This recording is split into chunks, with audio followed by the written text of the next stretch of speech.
सच कहा जाए तो भारत के इतिहास का गौरवगान अब महाप्रलाप और व्यर्थ लगने लगा है। एक हारा हुआ पराजित देश भिखमंगे की तरह अपने भूत का खंडहर दिखलाता रहता है। जो देश अपने उज्जवल धवल वर्तमान की रक्षा नहीं कर सकता, जो किसी तपस्वी राष्ट्र नायक को वर्तमान में पराजित कर उसका सारा विश्वास तोड़ डालता है, उसे घुटनों के बल लाकर गठबंधन का जुगाड़ करने को विवश कर देता है, वह इतिहास का गायन कर क्या कर लेगा। इतिहास तो गया, वर्तमान जाने वाला है और यही हाल रहा तो भविष्य भी महाअंधकारमय हो सकता है। आप लाख बहाने बना लीजिए, लाख समीकरण खोज निकालिए, हम केवल इतना जानते हैं कि हमने उत्तर प्रदेश में सब लुटा दिया। अयोध्या हम हार गए, इससे बड़ी विडंबना क्या हो सकती है। हम चुनाव प्रक्रिया को ध्यान से देखते हैं। अयोध्या से जिन लल्लू सिंह को आप हटाने की बात कर रहे थे, उनको हटा लेते तो उनके समाज से धमकियों का दौर शुरू हो जाता। बृजभूषण शरण सिंह का केस देख लीजिए। भाजपा ने उन्हें टिकट नहीं दिया तो डर कर बेटे को देना पड़ा, अन्यथा तलवारें निकलती। ऊपर से ऐसी अफवाहें कि दोनों गुजराती योगी आदित्यनाथ को हटा देंगे। कोई कुछ भी अफवाह उड़ाता है तो हम मान लेते हैं। ब्लैकमेलरों और अपराधियों की बातें हमें सच लगती हैं। वाराणसी से कथित बाबाओं ने दुष्प्रचार कर मोदी जी को मंदिर ध्वंसक सिद्ध कर दिया। उन्हें अपने प्राचीन वैभव के अनुरूप बना नया मंदिर नहीं दिखा। बजबजाती गलियों में बने 50 साल 100 साल पुराने मंदिरों और मकानों को हटाने का वे विलाप करते रहे। अब एक नया आरोप लग रहा, चिंदी चोर गुज्जू। आश्चर्य है कि वही गुज्जू समाज निरंतर बिना डिगे भाजपा को वोट करता रहा है। उसे कोई प्रलोभन नहीं डिगा सका, कोई खटाखट योजना उन्हें कमजोर न कर सकी। आपने उसके सामने घुटने टेके, लेकिन चिंदी चोर की उपाधि गुजरातियों को दे दी। वाह रियकड़। वाराणसी में राय साहब को उनके जात भाइयों ने एक तरफा वोट किया। वाराणसी और अयोध्या के लिए जो नरेंद्र मोदी ने किया, यह उसका प्रतिफल है। वाह रे भारत, वाह रे महान काशी। हम 2-4 बाबाओं को रोज ही देख रहे, लंबे समय से देख देख कर विस्मय से भर उठते हैं। ये निरंतर विश्वमन करते रहते हैं।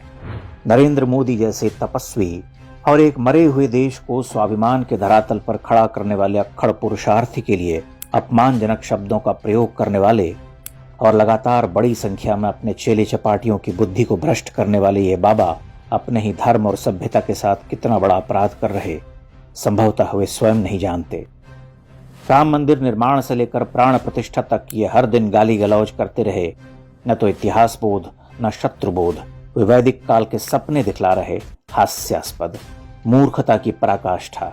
जिसे वर्तमान की बहती हुई नदी में तैरना नहीं आता, वह उसके उद्गम का खोजी बन रहा।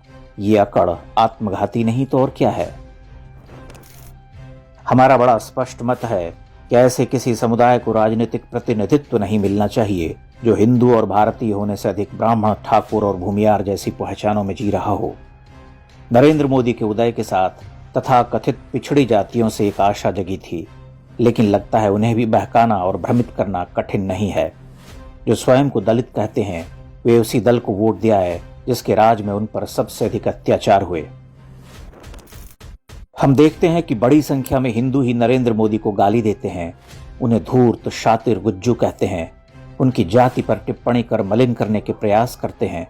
यह कितना दुर्भाग्यपूर्ण और अनर्थकारी है, इसकी कल्पना वे नहीं कर पाते। पिछले 10 वर्षों में एक व्यक्ति ने लगभग अकेले अपनी जिजीविषा और स्वप्नदर्शी आंखों से भारत को पराधीनता, भ्रष्टाचार, आतंकवाद, अस्थिरता, जड़ता से मुक्त कराया। उसके लिए वह निरंतर प्रयासरत हैं, लेकिन लोग अपनी जातिवादी अकड़ में उसे गाली देते हैं। दुर्भाग्य है इस देश का।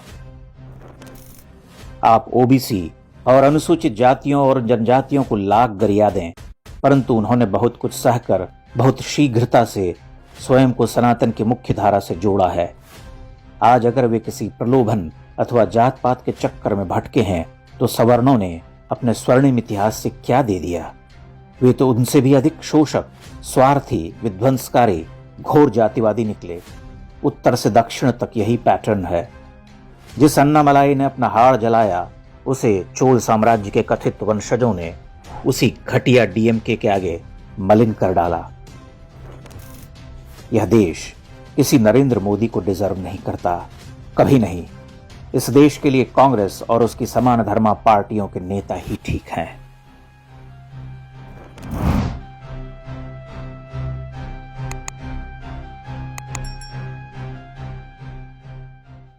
इंडेक्स ऑनलाइन के वीडियो समाज को समर्पित हैं। आप इनको डाउनलोड करके जैसे चाहे वैसे प्रयोग कर सकते हैं। चाहे तो आप हमारे टेलीग्राम चैनल से जुड़ सकते हैं। वहां सारे नए पुराने वीडियो आपको मिल जाएंगे। हमारे सोशल मीडिया लिंक हर वीडियो के डिस्क्रिप्शन में होते हैं। हमारा एकमात्र उद्देश्य हिंदू समाज को जागृत और एकजुट करना है। इसमें सहभागी बने। धन्यवाद।